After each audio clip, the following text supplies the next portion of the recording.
Em nome do Pai, do Filho e do Espírito Santo. Amém. São José, valei-nos. Meu dileto e amado ouvinte, que alegria estarmos juntos nesta quarta-feira. Hoje nós celebramos São Gregório Magno, esse Papa que nasceu no ano 540 e morreu no ano 604. Doutor da Igreja e um dos grandes padres do Ocidente. Sua vida foi marcada por duas características que dialogam profundamente com o livro do Frei Clodovis Boff, Por uma Igreja em Subida. A sabedoria espiritual e o cuidado pastoral. Isso está muito presente nesse livro. Muito presente mesmo. No livro lemos: só com espiritualidade, como fidelidade a Deus, se mantém a fidelidade dos homens. Página 19. Essa frase poderia resumir a vida de São Gregório. Ele não via contradição em rezar e agir, no ora et labora de São Bento, no rezar e no fazer, mas sabia que a oração pastoral só é fecunda se for rezado pela oração.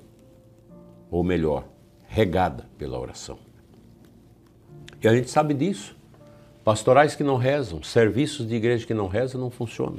Sem espiritualidade, nossos planos ficam humanos e eles caem, como a folha seca desce ao chão. É o mesmo que São Paulo apóstolo diz aos romanos, na carta que nós estamos lendo neste mês de setembro. Transformai-vos pela renovação do vosso espírito, para que possais discernir qual é a vontade de Deus, o que é bom, agradável e perfeito. Romanos 12, 2. São Gregório viveu assim, deixou-se renovar no espírito para discernir os caminhos de Deus para a igreja. É um grande homem. São Gregório também foi mestre de sabedoria espiritual. Seu livro, Regra Pastoral, tornou-se referência por séculos para bispos e sacerdotes. Nele ensina que o pastor deve estar unido a Deus pela oração. Isso aqui é para nós, padres, sacerdotes e bispos, mas também próximo do povo, em suas necessidades. Isso aqui é para nós. Um sacerdote e um bispo não pode perder o contato com o povo, sobretudo com o povo simples, com o povo humilde. A gente deve ir lá, estar com o povo, abraçar o povo, sentir os sofrimentos e as alegrias do nosso povo. Isso não é demagogia, não, é pastoral, é pastoreio. Um pastor que não ama suas ovelhas, que só vive falando mal da paróquia, falando mal do povo, que exemplo que dá.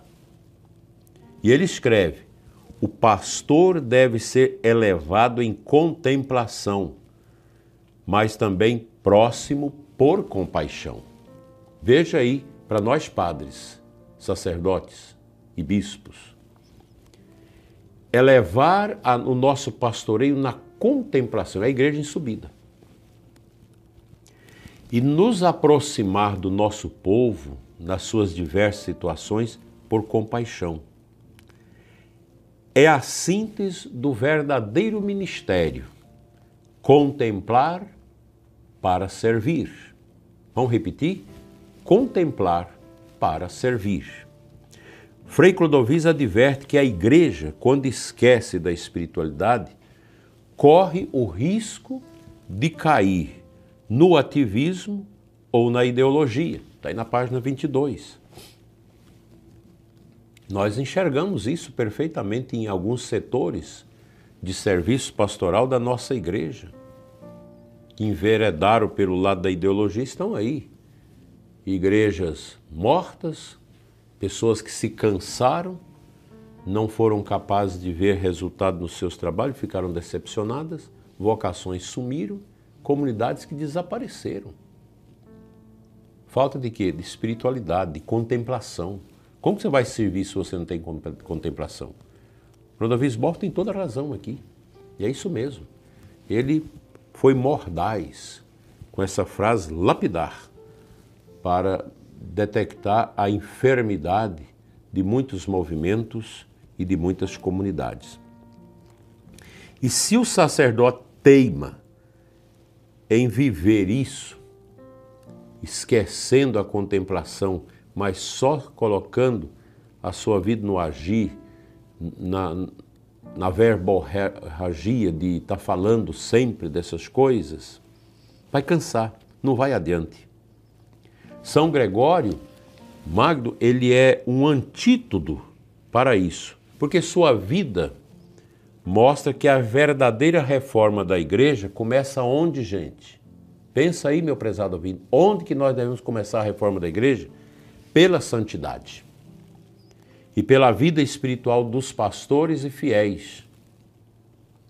Não se trata de estratégias políticas, mas de sabedoria que nasce da oração e da escuta de Deus.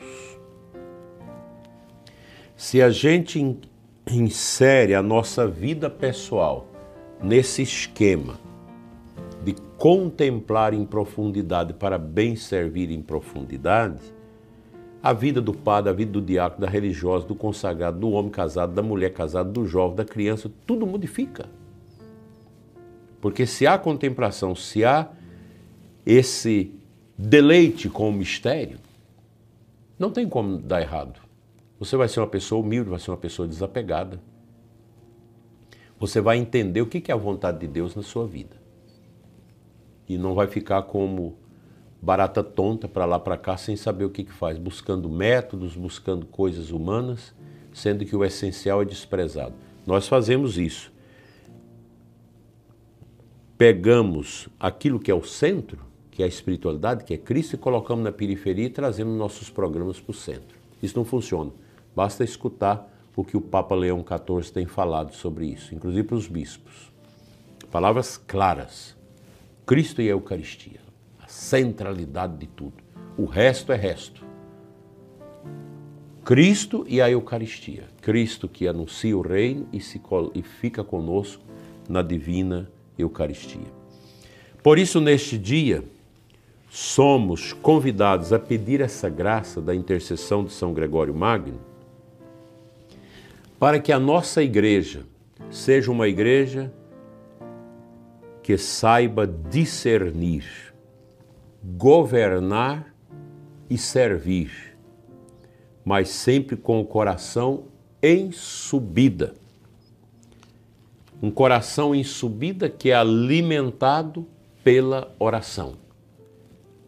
Esforcemos-nos para compreender essa dinâmica e tudo será diferente, inclusive na sua casa, no seu grupo de oração, no seu pastoreio, no grupo lá dos ministros da distribuição da comunhão, dos ministros da palavra, do canto. Vocês que cantam, não adianta cantar bonito na igreja se não tem nada dentro do coração. Ministérios de música que não têm esta experiência da contemplação não dura muito tempo. Vocês devem cantar a missa, não cantar na missa. Para isso precisa ser grupos de canto em subida, que cantam o louvor com a alma, que canta esses cânticos com o profundo da alma, sem batucada, sem palmaiada, sem barulheira. Como é bonito uma missa com órgão. Vocês podem aprender isso. A missa fica orante e se torna realmente essa igreja em subida, uma igreja que contempla, uma igreja que se enche desse mistério do verbo de Deus entre nós e com certeza nós vamos servir melhor os pobres, nós vamos fazer melhor a nossa caridade, nós vamos compreender melhor a morte, o sofrimento, as provações da vida, porque se o coração está cheio de coisas de Deus, tudo é diferente, até o morrer. Numa igreja em subida, é lindo de se morrer, como diziam os cartuchos, porque quem está nessa dinâmica de uma igreja em subida tem o coração afervorado pelo poder do ressuscitado. Amém.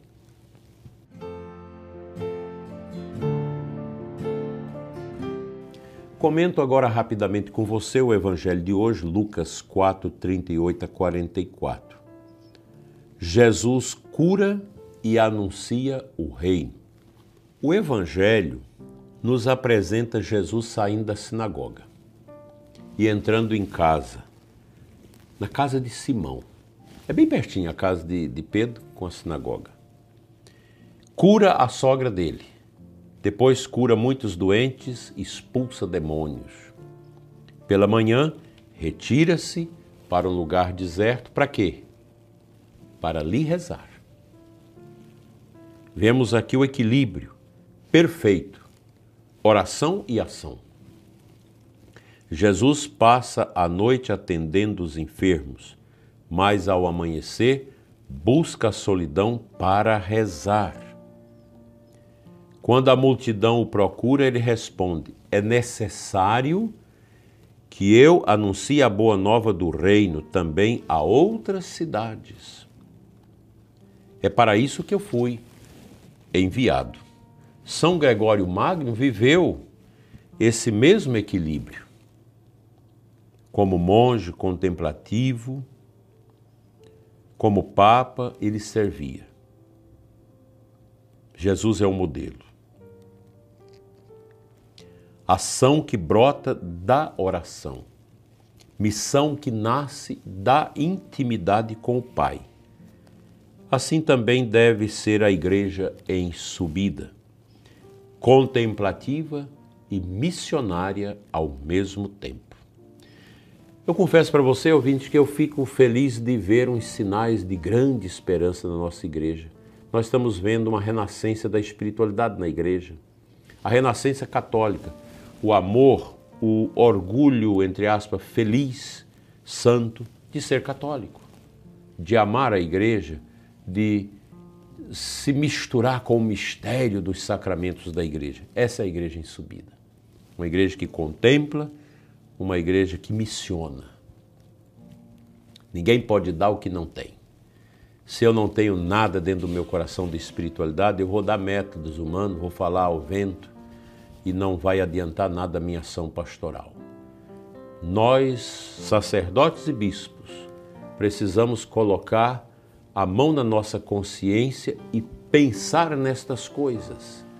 A igreja não é uma associação humana, não é uma ONG, não é uma realidade que nasce do querer humano. A igreja nasce do querer divino, por isso ela é de direito canônico. Ela é canônica, de direito divino. E é isso que nós queremos ser. Vamos orar para terminar.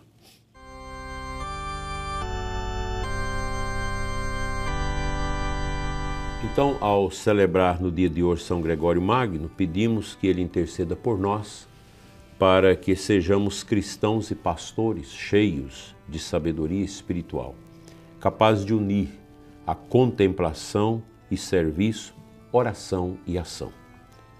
Senhor, dai-nos a graça de viver como São Gregório Magno, cheios de sabedoria espiritual, firmes na oração e generosos no serviço pastoral. Fazei de nós uma igreja em subida, que contempla para servir, que reza para evangelizar. Amém. O Senhor esteja convosco, Ele está no meio de nós. Venha, Senhor, sobre o ouvinte deste programa, sobre as comunidades que rezam conosco, aqui na Diocese de Formosa, no Brasil e em outros lugares do mundo, a bênção de Deus Todo-Poderoso, Pai, Filho e Espírito Santo. Amém. Na companhia de São José e de São Gregório Magno, caminhemos nesta quarta-feira e sempre. Amém.